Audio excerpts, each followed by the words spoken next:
Hi guys, it's Carissa. It is 6:30 in the morning and I just popped right out of bed and I had some things that I wanted to accomplish. There's something about that little bit of time before Mike and Vera wake up that is just so precious because I can actually get stuff done. But I realized I was watching Celia's videos and folding some laundry here, and I realized that I haven't made another video in the last few days since I made my curly hair video.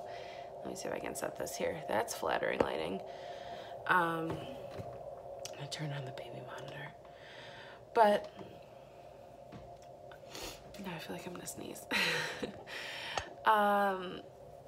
You guys were really awesome about that, and what I'm finding is as soon as I made that video, I basically jinxed myself, because as soon as I made that video, I started having really bad results with the things that I was trying.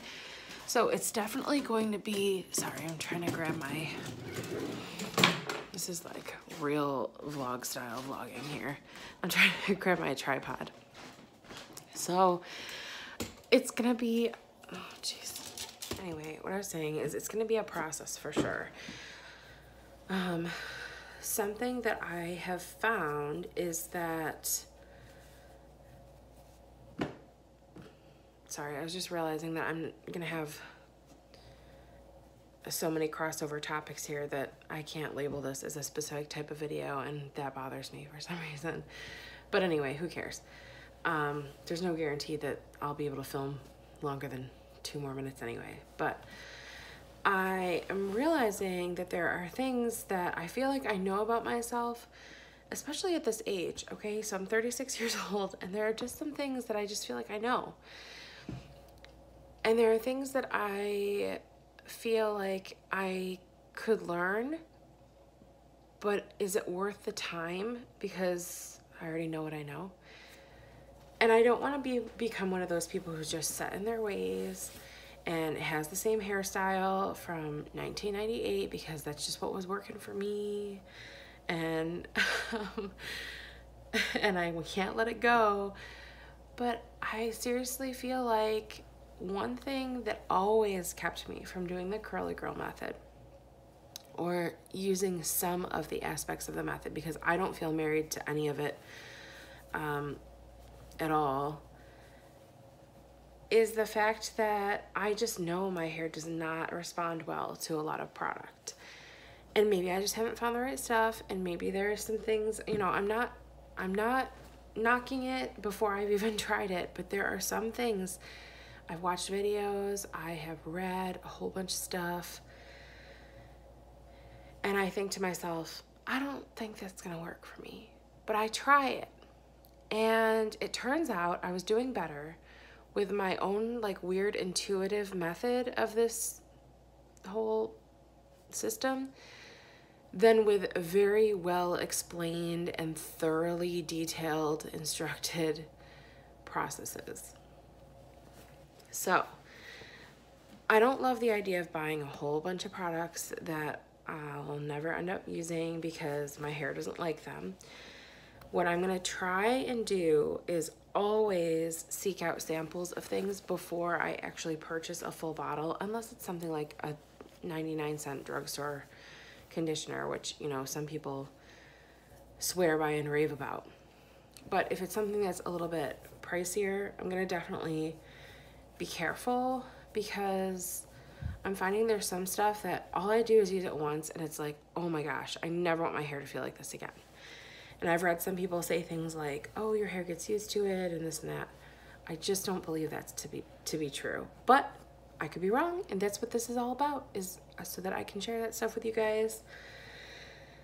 And maybe it'll help someone else who's starting off on the journey. Because I'll tell you what, when I have a good curl day, I'm like, yeah, I can do this. I can be that woman with the, because the truth is, when I was in middle school, and like that tail end of elementary school to middle school was like the perm age, And my mother was a hairstylist, so naturally I just got hooked up for free as a like 8 to 12-year-old kid, was getting perms. And I was kind of known for my hair, and I had this crazy long curly mess of hair, and I was always complimented on it, and I felt so good about that, I guess. Like, it just was a no-brainer. Like, I just have good hair.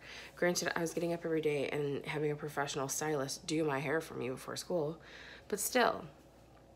So sometimes I think about that, like, I could get that back. I could have that hair again that, you know, strangers compliment me on and tell me how great it looks, and I'd be like, I know.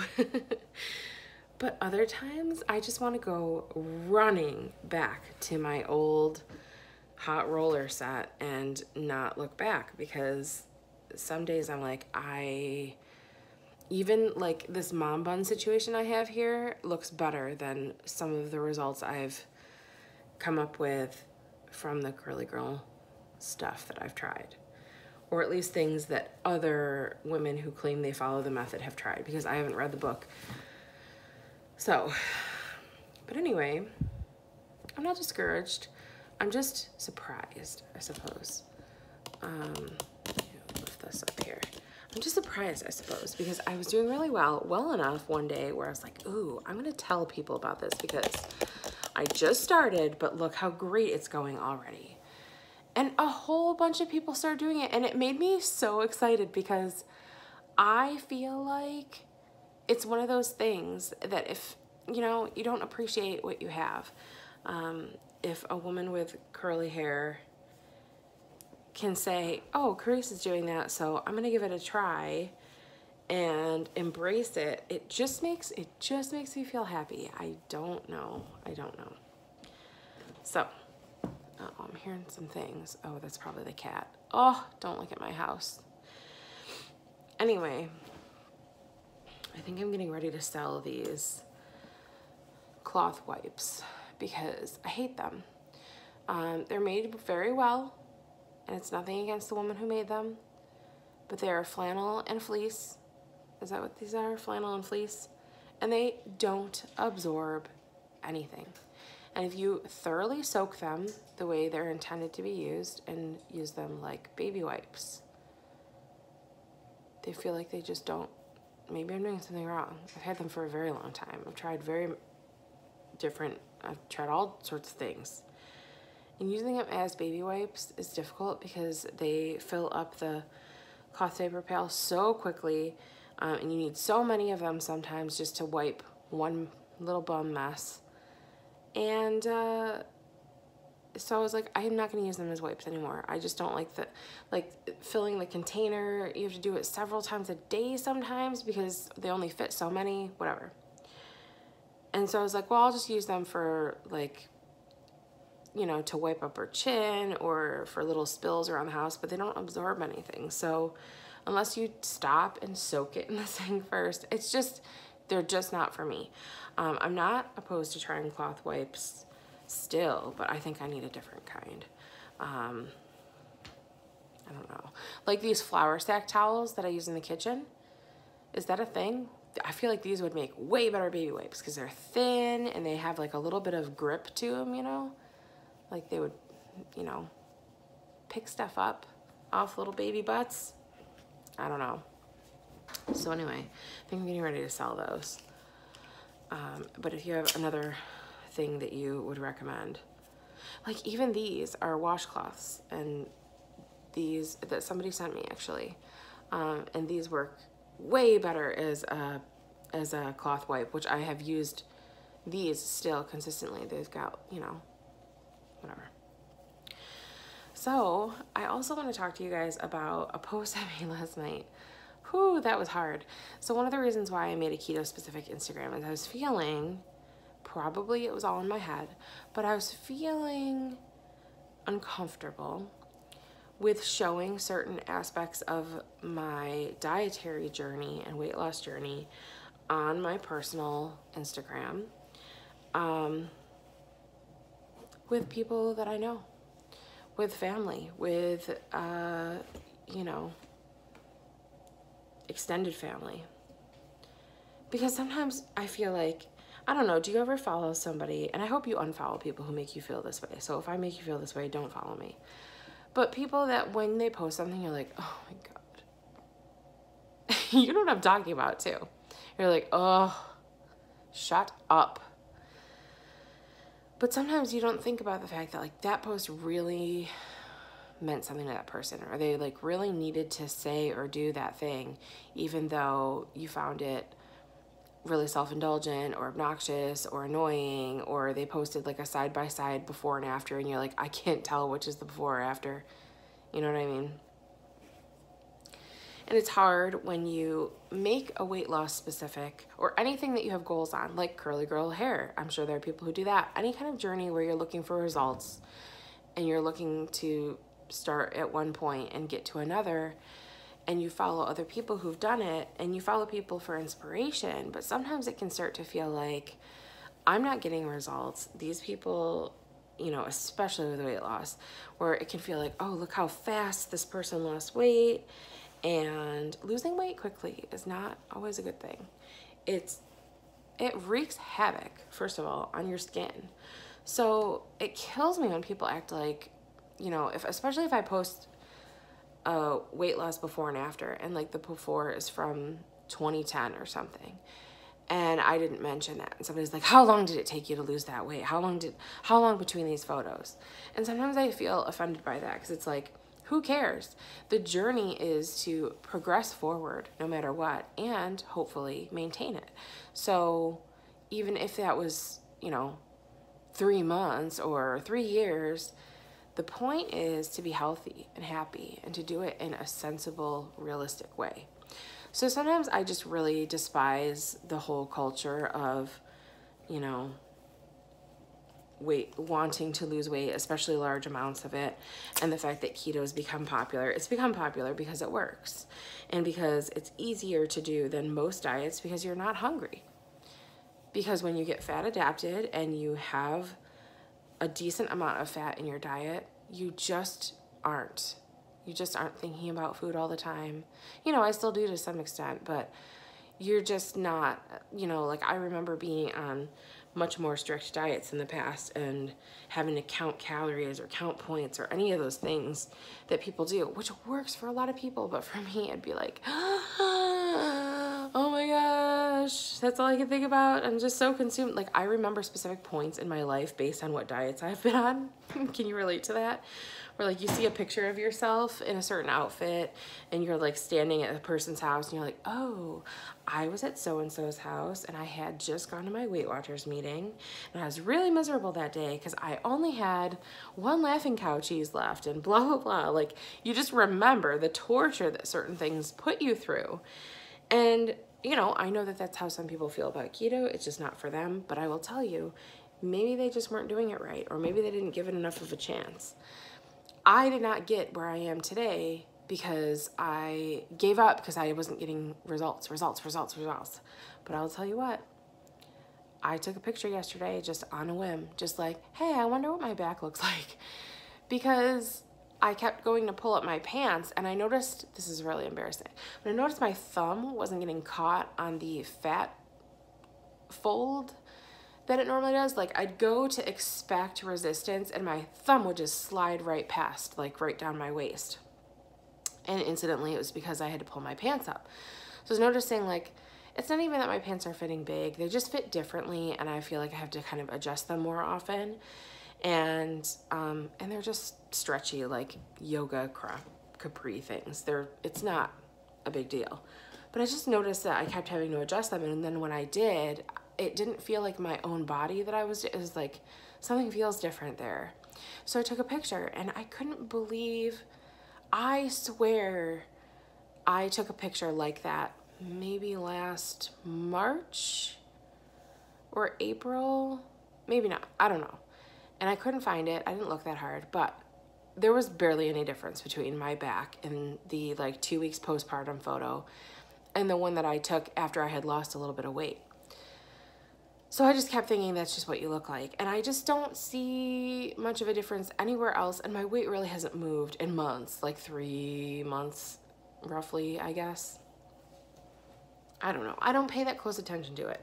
Because the truth is, whether or not it was really, really working for me and everything and the weight's like just melting off or not, I'm still going to be doing the same thing because I still have goals to meet.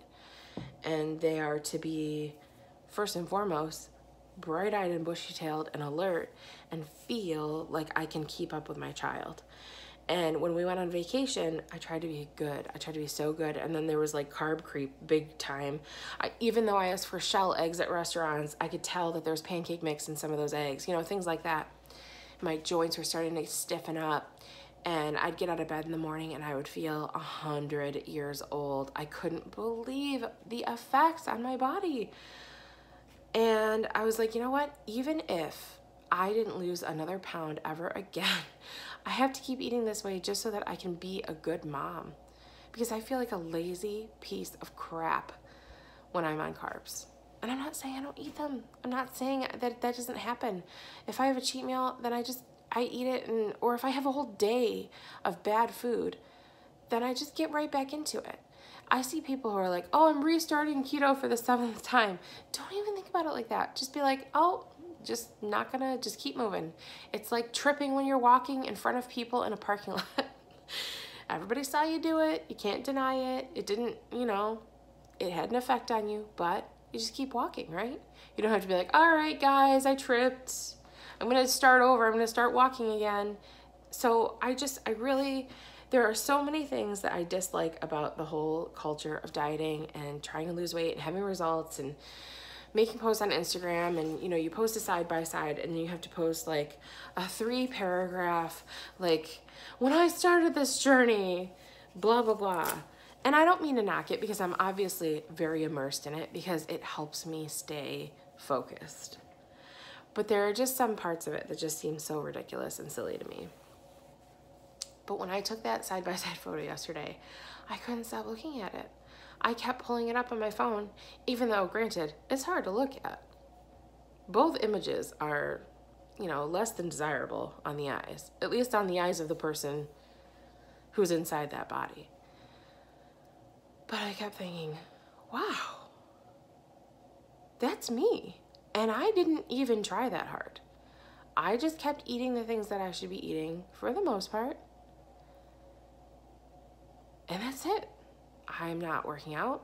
I mean, I'm carrying around a 30-something pound toddler a lot of the time.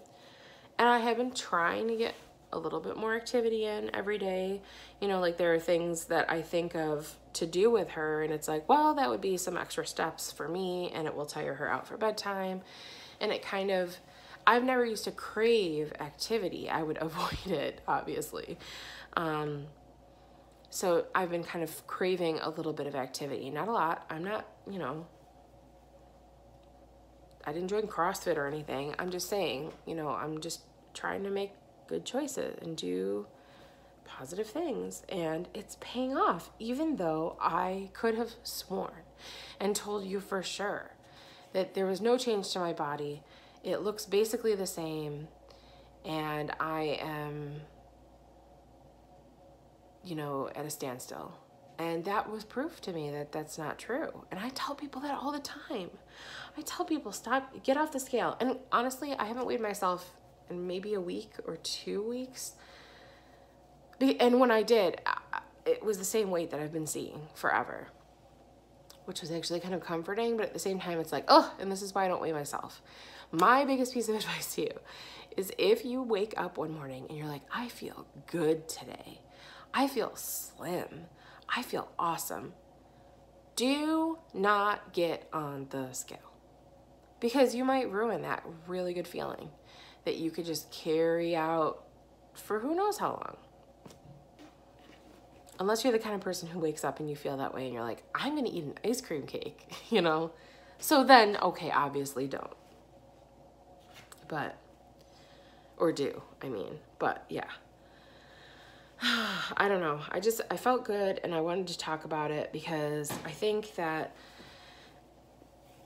people put far too much of their own personal stock into what they actually weigh or what they look like.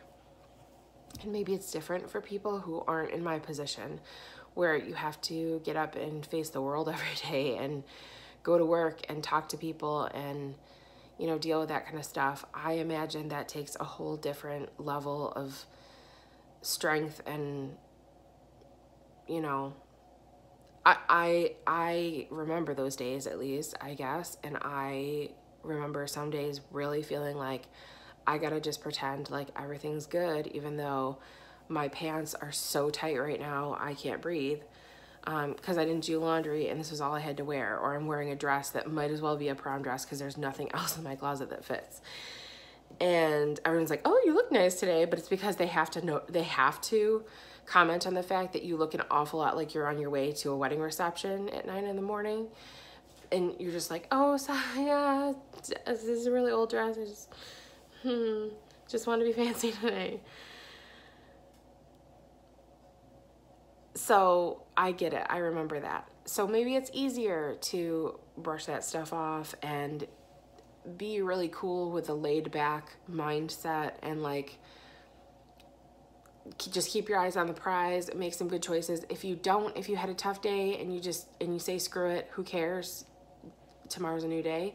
But maybe that's easier because I'm here all day in my nursing nightgown with my mom bun and no makeup on, and the only person I see is the UPS driver dropping off my Amazon packages as I peek through the window like this and wait for him to leave so I can grab my box.